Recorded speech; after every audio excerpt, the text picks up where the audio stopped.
Right, I've got the battery to spare, so may as well do a nice little update. So I literally just...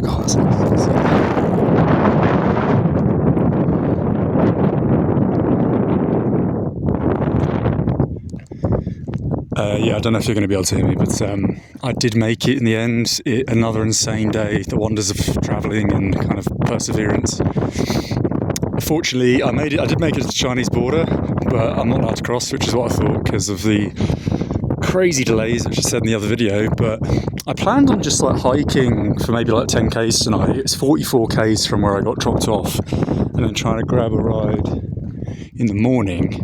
But these kids pulled up in a car, literally. He said he was 15 and his brother was 18, but his brother looked about like 12 and he looked about 10. Pulled up in a brand new classic Mongolian vehicle now, the Prius. And they were obviously looking for a joyride, and I'm basically sort of like girl credits by, you know, having a white face in your car, taking a picture, putting it on Instagram, and then sort of like joyriding around. It makes you look, you know, pretty cool, I guess. So they said they would drive me all the way to the border, and then they obviously wanted a little bit of pocket money, let's say, which is fine. Like, it is 44k's there and back, and then I'll get a fare on the way back. So that's a 100k journey, right? And yeah, I just offered them basically what I paid when I came through this border, which was sort of like a semi-hitchhike. It was a car just stopping, which was 20,000, which is £4. And obviously they're not making any profit on that really, like the gas driving here and back, but they just wanted a little joyride, you know, for free essentially. Drop me off. So yeah, it's worked out an absolute fucking charm. It would have cost an absolute fortune getting a proper taxi here.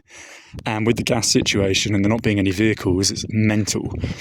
So they drove me all the way here and then told me as we were crossing where those trucks are in the distance, thank fuck I don't have to walk all the way back there. I've just been told by a pretty damn good looking Mongolian soldier that she told me while she was playing Candy Crush that, you know, you can just camp anywhere you want basically, so long as it's back over the hill. So I will listen to her, look at all those trees there, and I will go and set my tent up before it gets dark. But before I digress even further, the kids told me as we entered the checkpoint up there, oh yeah, like my mum, my dad and my brother are all soldiers at the customs house.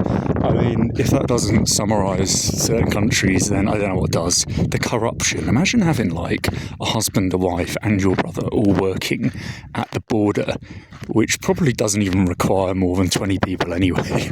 It's just ridiculous. And that's probably why they were like kids in a brand new car, you know, driving around. Affluence, Mongolian affluence. And they said they'd already been to China numerous times, but deep into China, which is, not particularly usual for the average person. So it's worked out okay. I like things to go as planned. It's not really about like losing cash, although that's annoying.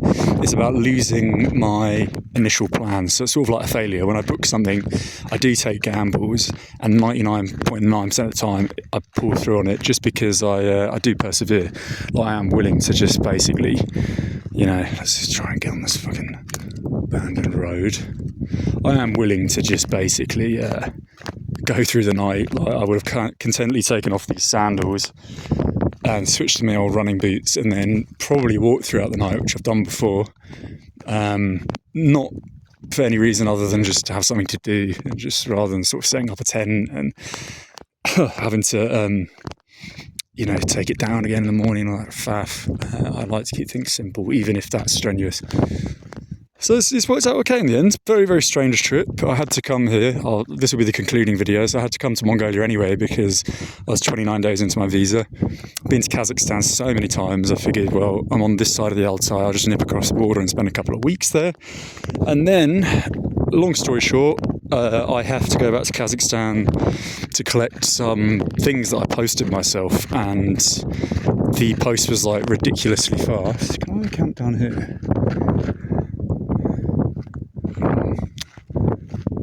Looks a bit dodgy, doesn't it?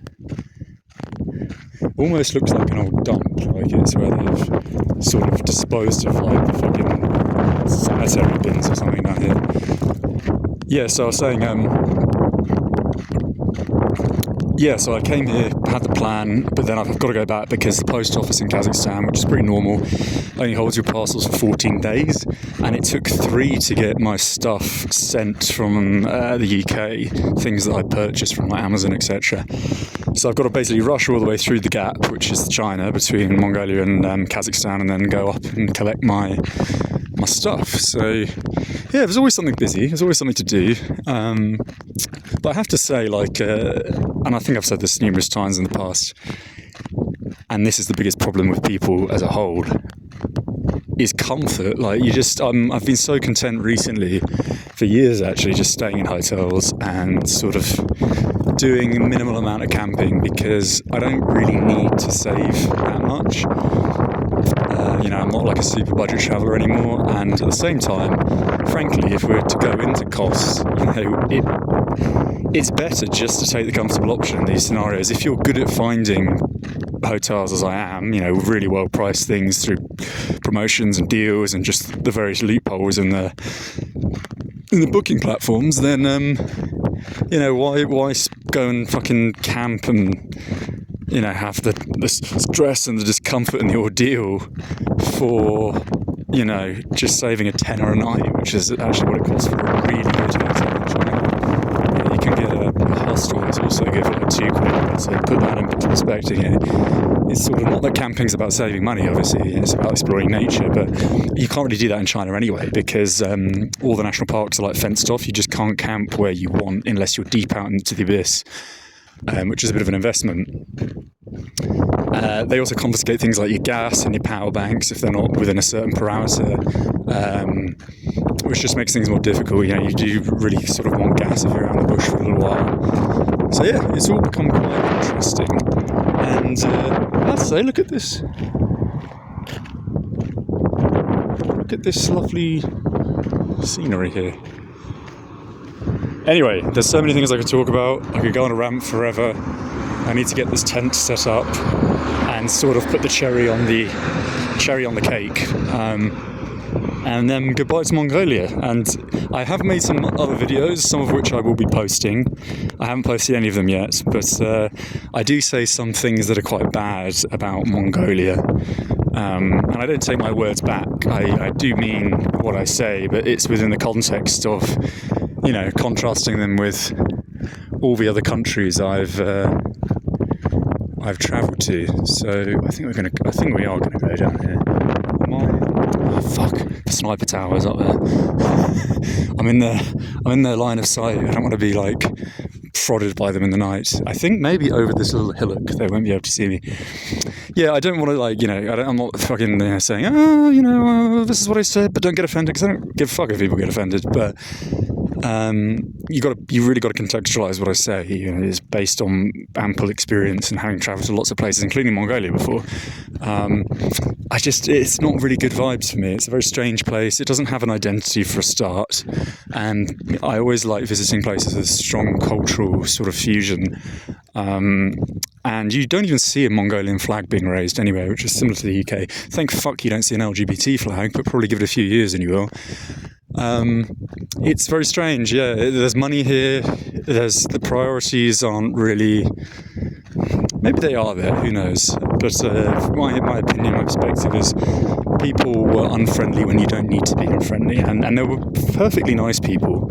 There was nice people everywhere in the world, but not as many as other places, which is why I don't really appreciate the country as much as other places. It's definitely not the worst place in the world, but it's certainly not a place I would think about visiting again, unless there was some very, very special sort of excursion or something going on. And like I said, there's nice Mongolian people, but I also met a load of wankers.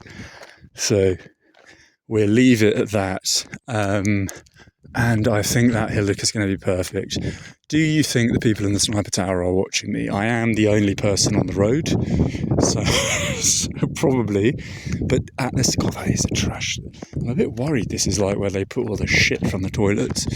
But at the same time, she did say when you go down the hill, and I am down the hill, this all looks like reclaimed sort of. This is all building debris, isn't it? I don't want to go over there because all the truckers are over there.